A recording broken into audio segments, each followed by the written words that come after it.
हमनी वो इंसान से प्रेम रखे नहीं जा जे हमनी से प्रेम राखेला, लेकिन प्रभु यीशु मसीह कहले कि अपने दुश्मन से प्रेम रखा और जे तोहके सतावे ओकरा भलाई खातिर परमेश्वर से प्रार्थना करो।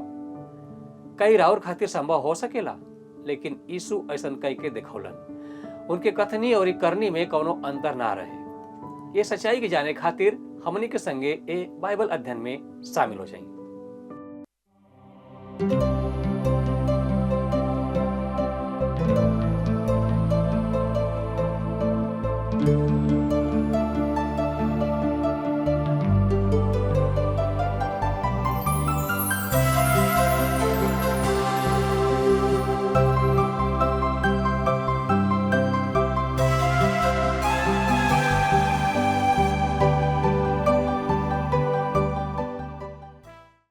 प्रिय दर्शक भाई बहन लोग, नमस्ते।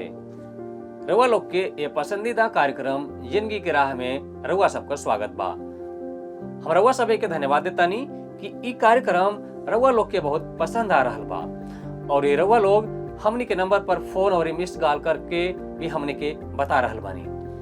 हमारी यह विनती बा कि अपन सवाल और प्रार्थना निवेदन हमनी के फोन के माध्यम से बतावत रही। जैसन कि रउआ सभी जानत बानी कि आजकल हमने यूहन्ना के सुसमाचार के अध्ययन कर रहल बानी जा। आज के अध्ययन में हमने देखब जा कि यीशु अपना दू गो चेलन के व्यवहार से दुखी होके वो लोगन के प्रति अपन भावना व्यक्त करेलन। पहला यहूदा इस्करियोती रहे और दूसरा रहे पतरस। ये दोनों चेला 3.5 साल से बराबर यीशु के संगे रहत रहले और यीशु वो लोग से प्यार करत रहले। यीशु वो दोनों चेला के सच्चाई जानत रहले, तब वो लोगन का तिरस्कार ना कइले और ना तो वो लोगन के कबो भला बुरा कहले। यह हमने यीशु के प्रेम के एगो और उदाहरण देखत बानी जा। एकरा बाद यीशु अपना चेलन के एगो नया आज्ञा देलन। यीशु 11 अध्याय के पद 35 में कहले बाड़न, यदि तोहनी लोग एक दूसरा से प्रेम करबा तो एकर से हम सब लोग जान जाई कि तू हमार चेला हवा। ये एगो बहुत महत्वपूर्ण आज्ञा है जौन यीशु हर मसीही के देले बाड़े। वो राउर लोग के भी वह आज्ञा देवेले जौन वो खुद पालन कैले। तो प्रिय मित्र भाई बहन लोग, आई हमने अपना अध्ययन में आगे बढ़ल जाओ और ये सब गंभीर विषय पर गहराई से चिंतन कैल जाओ। एकरा से पहले मन के तैयारी खातिर आई सुनल जा एगो सुंदर भजन। विस्तार से आगे बढ़े से पहले मन के तैयार करे बदे सुनी एगो आत्मिक सुंदर गीत।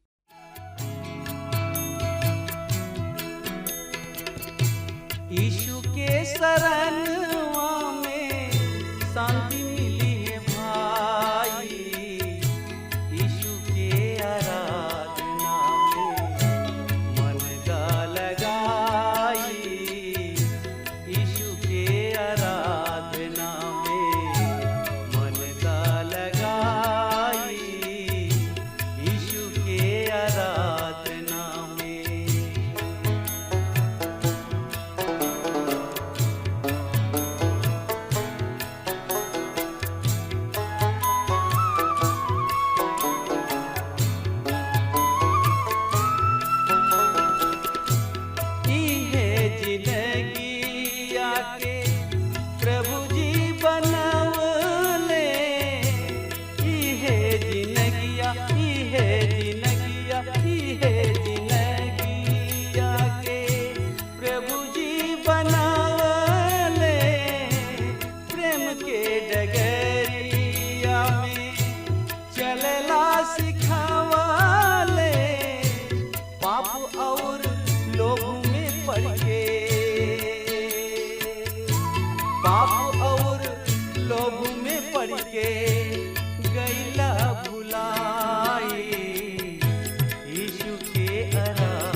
अंधविश्वास में फंस के परमेश्वर के छोड़ देला। अंधविश्वास में फंस के परमेश्वर के छोड़ देला। सोच विचार के देखा जिंदगी में का पैला।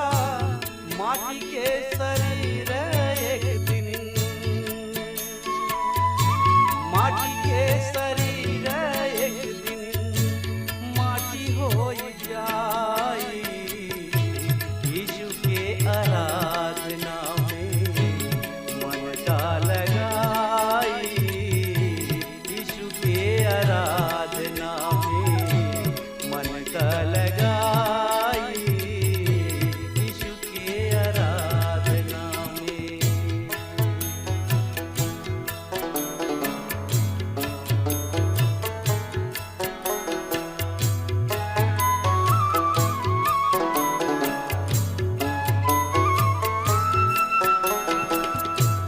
देवे के परी एक दिन जिंदगी के लेखा। देवे के परी, देवे के परी, देवे के परी एक दिन जिंदगी के लेखा। पाप अधर्म के आपन कर्मवा के देखा। पाप अधर्म के आपन कर्मवा के देखा। बाप पूत हित नाथ, बाप पूत हित नाथ केहू ना बचाई। यीशु के शरणवा में शांति मिली है भाई। यीशु के आराधना में मन का लगाई। यीशु के आराधना में।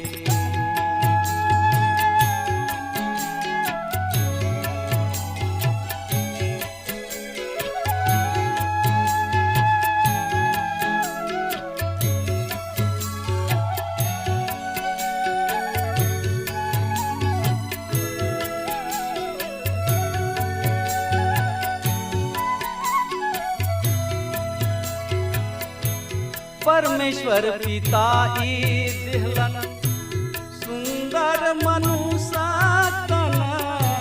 परमेश्वर पिता ई दिहलन सुंदर मनुष्य तन। दारू गांजा भांग खाई के बिगाड़ देहला सुधा मन। दारू गांजा भांग खाई के बिगाड़ देहला सुधा मन। आखिरी में जीने की, आखिरी में जीने की बेकार हो जाई। यीशु के आराधना में। मित्र भाई बहन, पिछला अध्ययन में हमनी का देखनी जा कि यीशु अपनी चेलन का गोड़ धोले और यू चाहे लें कि हमनियों को एक दूसरा का गोड़ धोई जा। अब हमने का देखल जाई कि 12 चेला में से एगो अशुद्ध रहे, जौना के संगे शैतान यहाँ आयल रहे। ओकर नाम यहूदा रहे। यीशु एगो नया आज्ञा भी देले, एक दूसरा से प्रेम राखी कि लोग जाने कि हमनी का उनकर हैं जा। यीशु यहूदा की ओर इशारा क के भजन 41 अध्याय की 9 पद का संदर्भ देतने।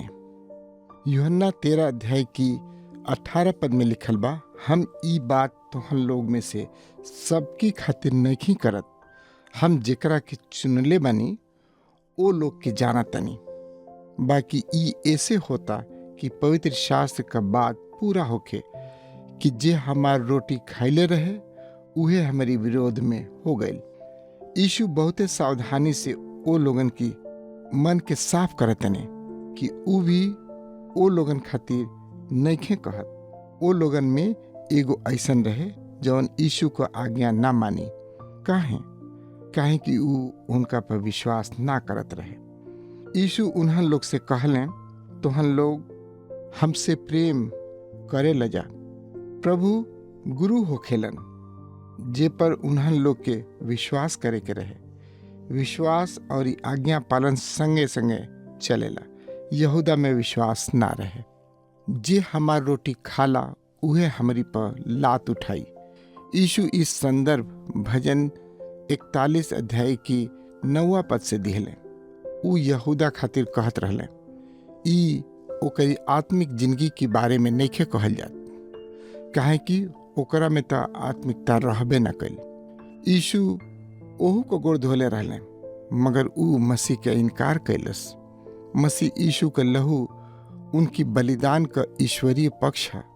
लहू पाप की क्षमा खातिर बहावल गईल। लहू से हमार पाप धोआ गईल और ये हमरा के स्वच्छ क के परमेश्वर की उपस्थिति में आवे योग्य बनौलस। पानी से धोअल मानवीय पक्ष है। ई हमनी का नैतिक बोधन है। लहू से परमेश्वर का उपस्थिति पाके वचन का जल हमरा के रोज की जिंदगी में शुद्धता प्रदान करेला।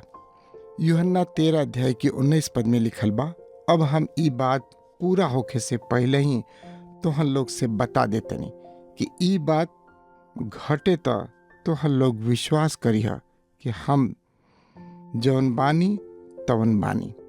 यीशु ओ लोगन के पहले ही से सतर्क कर देतने कि उनका में से एगो उनका पर लात उठाई, जैसे कि जब ऐसन होखे तो उ लोग चिहाए ना और इहो ना सोचस कि यीशु के पहले पता ना रहे। यीशु का भेदी घर ही में रहे। आजो ऐसन होखेला। कलीसिया का बाहरी द्वेष से कोनो फर्क ना पड़ेला।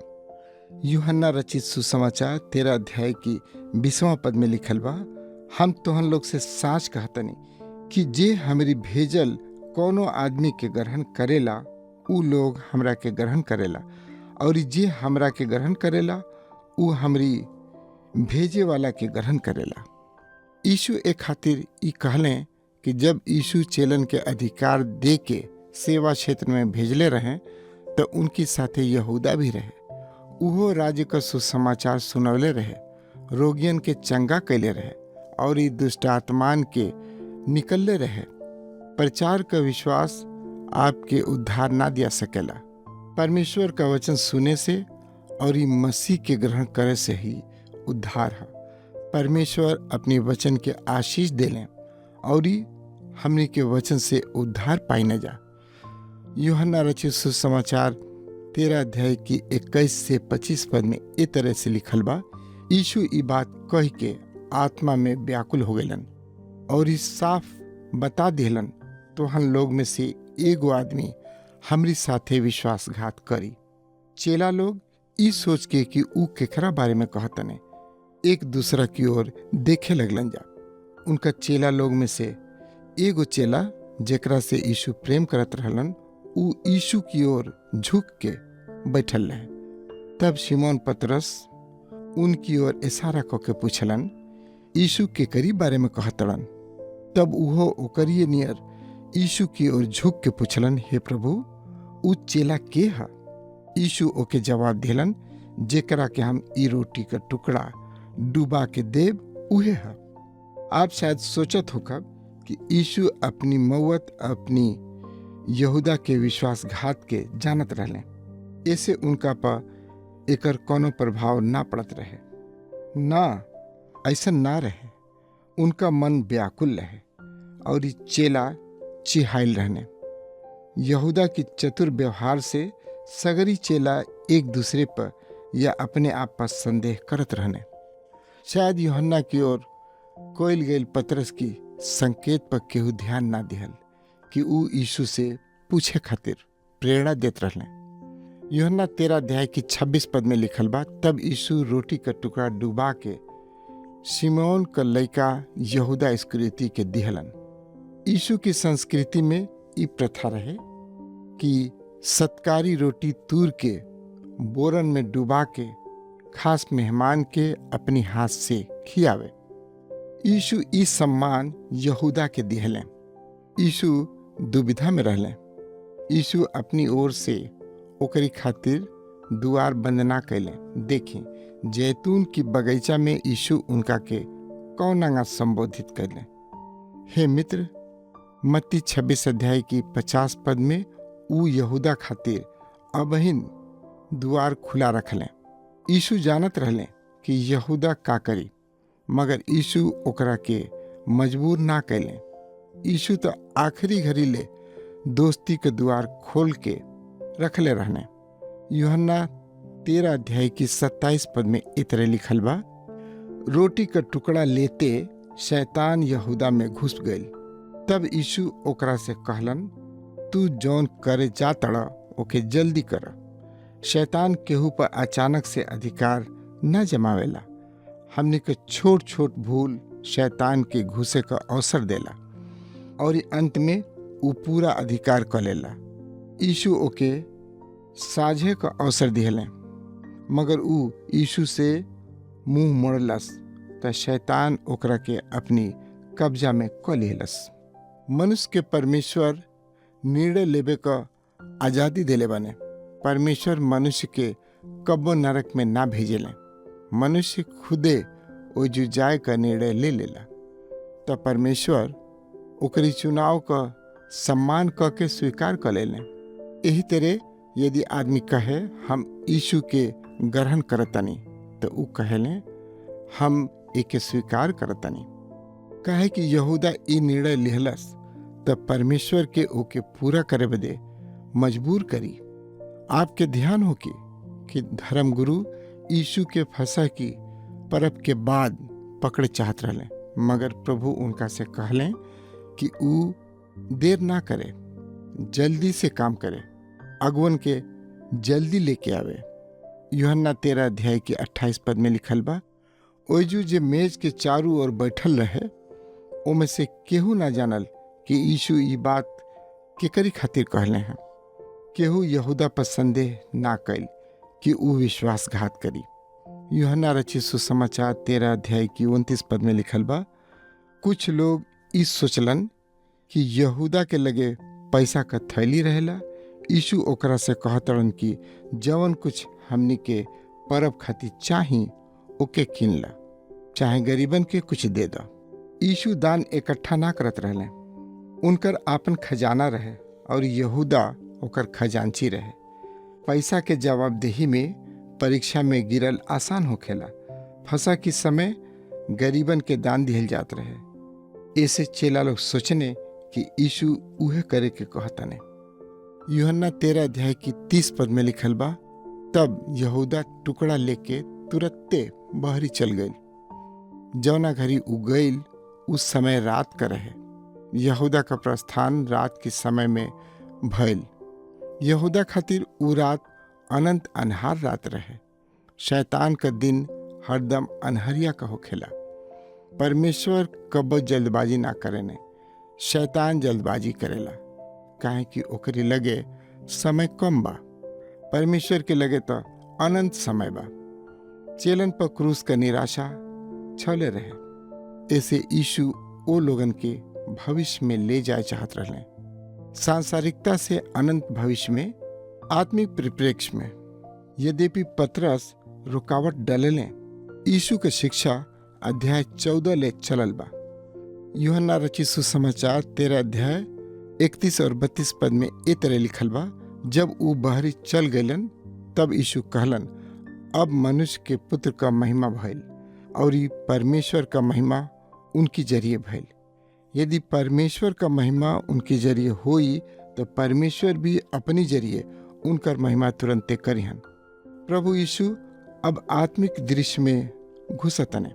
मनुष्य का बेटा महिमा पाई है, जवन की उनकी मौत और ये पुनरुत्थान द्वारा संभव होगी। मनुष्य खातिर क्रूस लज्जा और ये हार है, मगर परमेश्वर खातिर वो महिमा का कारण है, काहे कि क्रूसे के द्वारा संसार का उद्धार भइल बा। यूहन्ना रचित सुसमाचार 13 अध्याय की 33 पद में लिखल बा, हे लइका लोग, हम थोड़की देर तक तोहन लोग के संगे बानी। तोहन लोग हमरा के खोजब जा, बाकी जहाँ हम जातनी ओजा तोहन लोग ना आ सकेला। ई बात हम यहूदी अधिकारी लोग से कह देले बानी और अब तोहनी लोग से कह देतनी। यहूदा के निकल गेला के कारण यीशु ओ लोग के लइका लोग कह सकत रहले यीशु क्रूस की ओर जाता ने और ये उनकी जगह पर केहू ना आ सकेला। यीशु अकेले ही कष्ट उठावेले। आप और हम उनकी कष्ट के समझ ना सके नहीं जा। यूहन्ना रचित सुसमाचार 13 अध्याय की 34 और 35 पद में लिखल बा, हम तुहां लोग के एगो नया आज्ञा देतनी, एक दूसरा से प्रेम करा। जैसन हम तुहां लोग से प्रेम कैले बानी ओ सही तोहनियो लोग एक दूसरा से प्रेम करा। यदि तुहां लोग अपना से प्रेम रखबा तो यही से सब केहू जान जाई कि तुहां लोग हमार चेला हुआ जा। जब वो उन्हन लोग के एगो नया आज्ञा देतने, मित्र भाई बहन, हम आप लोगन के साफ बता दिहल चाहतने कि मसीह में हमनी का विश्वास उनकरी मौत के स्वीकार कैल है। वचन की प्रामाणिकता पर विश्वास, उनकरी पुनरुत्थान और फिर से आवे पर विश्वास उद्धार के बिना संसार खातिर कोनो मतलब ना रखेला। संसार थोड़की सा प्रेम खातिर तरसता। यीशु कहले कि उनकर चेला लोग प्रेम खातिर जानल जास। का आप जानतनी कि विश्वासियन खातिर एकरा से बड़ आज्ञा कौन बा? ना तो गवाही, ना सेवा, मगर प्रेम कैल। तरतुलियन लिखले कि रोमी सरकार आरंभिक कलीसिया से परेशान रहे, काहे कि ऊ राजा का पूजा ना करत रहे। ऊ सोचे लगलन कि विश्वासी सरकार खातिर अनिष्ट हमें, ऐसे ऊ कलीसिया में भेदिया भेजलें जे आके बतौलें कि विश्वासी लोग बहुत विचित्र लोग हमें। ऊ लोग आराधना खातिर एगो खाली कमरा में बटुरा लें, वहाँ कोनो मूर्ति ना रहेला। ऊ कोनो यीशु के बारे में चर्चा करेलें जो उनकी कोनो घड़ी आवे वाला हमें और उनकी बारे में चर्चा करेलें। ऊ लोग यीशु से और आपस में एक दूसरा से बहुते प्रेम करेलें। आज अगर भेदिया हमनी के बिचा में आवे तो उनको का कहना होगी? यूहन्ना रचित सुसमाचार 13 अध्याय की 36 से 38 पद में लिखल बा, शमौन पतरस उनका से पूछलन, हे प्रभु, तू कहवा जातड़ा? यीशु जवाब दिलन, जहाँ हम जातनी ओजु तू हमरी पाछे ना आ सकेला, बाकी एकरी बाद तू हमरी पाछे आईबा। पतरस उनका से कहलन, हे प्रभु, अबही हम तोहरी पाछे काहे ना आ सकेनी? हम तो तोहरी खातिर अपन जानो दे देब। यीशु जवाब दिलन, का तू हमरी खातिर अपन जान दे देबा? हम तोरा से साँच कहतनी कि मुर्गा के बोले से पहले ही तू हमरा के 3 बेरी इनकार कर देबा कि हम यीशु के नहीं जानत। हम मानतनी कि आप यहूदा की नियर यीशु से विश्वासघात ना करब, काहे कि आप में पवित्र आत्मा का वास बा। शैतान आपके पकड़ ना सकेला। मगर हमनी में से एकहू ऐसा नहीं खे जे पतरस के नियर उनका इनकार ना करे, काहे कि हमनी का समस्या भी पतरस के नियर बा। अपना पर भरोसा। पतरस के अपना पर आश्चर्य होखत रहे कि यीशु कहलें कि मुर्गा बोले से पहले तू 3 बेरी इनकार करबा।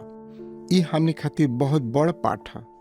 हमनी के अपना पर हद से अधिक भरोसा ना करे के चाहिए। दूसरा कुरिन्थियों में पौलुस कहतने, जब हम कमजोर होखेनी तब बे बलवान होखेनी। मित्र भाई बहन, आप का सोचतनी? आप कमजोर हमी कि बलवान? केहू श्रीमान मूडी से सवाल कैल कि का आप में यीशु खातिर जान देवे का साहस बा? ऊ जवाब दिले, ना, ऊ हमनी के ऐसन करे खातिर आज्ञा नहीं देले। मगर यदि ऊ कही है तो हम जानतनी कि ऊ हमरा के अनुग्रह भी दी है। ई एगो सटीक जवाब रहे। हमनी के देही कमजोर बा, मगर परमेश्वर हमनी के हर एगो जरूरत के पूरा करी है। प्रिय मित्र भाई बहन, हमने देखनी जा कि यहूदा इस्करियोती और पतरस दोनों यीशु के धोखा दिलन। एगो स्वार्थ के चलते तो दूसर का घमंड के चलते। सेवा में न तो स्वार्थ होके के चाहिए और न तो घमंड। यहूदा के स्वार्थ का कारण पैसा का लालच रहे जो उनका के मसीह से हमेशा खातिर अलग कर दिलस। प्रिय भाई बहन लोग, अगर सेवा में हमनी का समर्पण मसीह के अलावा कौनी और चीज में बा तो हमनी के अपने रास्ता से जरूर भटक जाइब जा। पतरस यीशु के प्रेम के प्रति समर्पित रहले, लेकिन वो पूरा तरह से समर्पित ना रहले। ये से जब उनके जिंदगी में एक पल खातिर डर और भय का सामना करके पड़ल तो वो पीछे मुड़ गए और यीशु के स्वीकार करे से भी इनकार कर दिले।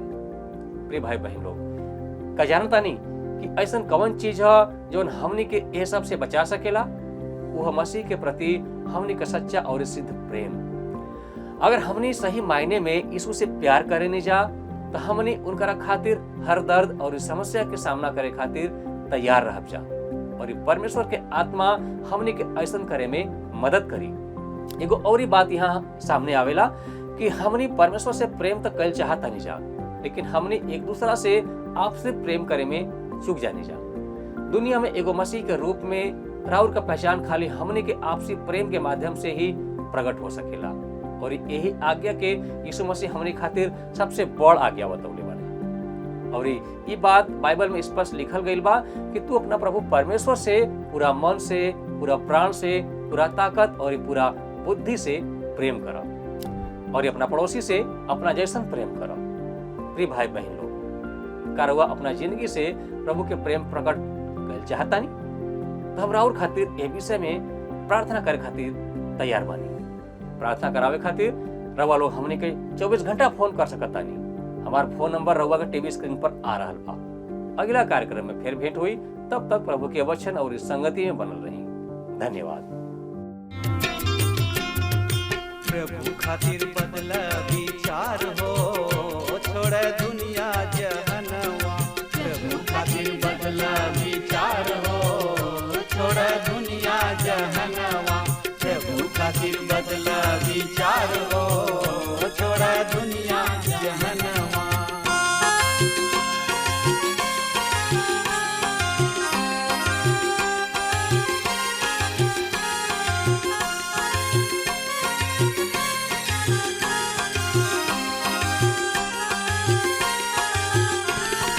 मनवा बदल बात बड़ा सुख पैबा।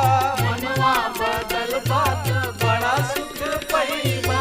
नाही त पीछे तू नरका में जइबा। नाही त पीछे तू नरका में जइबा। नाही त पीछे तू नरका में जइबा। स्वर्ग के खुलल बा दरबार हो, छोड़ दुनिया जहनवा। स्वर्ग में खुलल बा दरबार हो, छोड़ दुनिया जहनवा।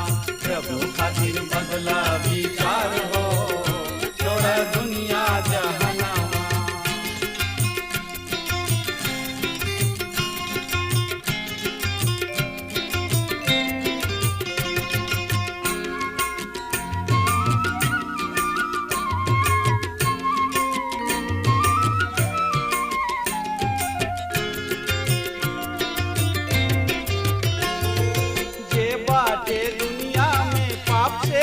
भरल जे बाटे दुनिया में पाप से भरल। बिन यीशु नाम के केहू न तरल। बिन यीशु नाम के केहू न तरल। बिन यीशु नाम के केहू न तरल। यीशु नाम से बाटे उद्धार हो, छोड़ दुनिया जहनवा। यीशु नाम से बाटे उद्धार हो, छोड़ दुनिया जहनवा। प्रभु खातिर बदला विचार हो, छोड़ दुनिया जहनवा।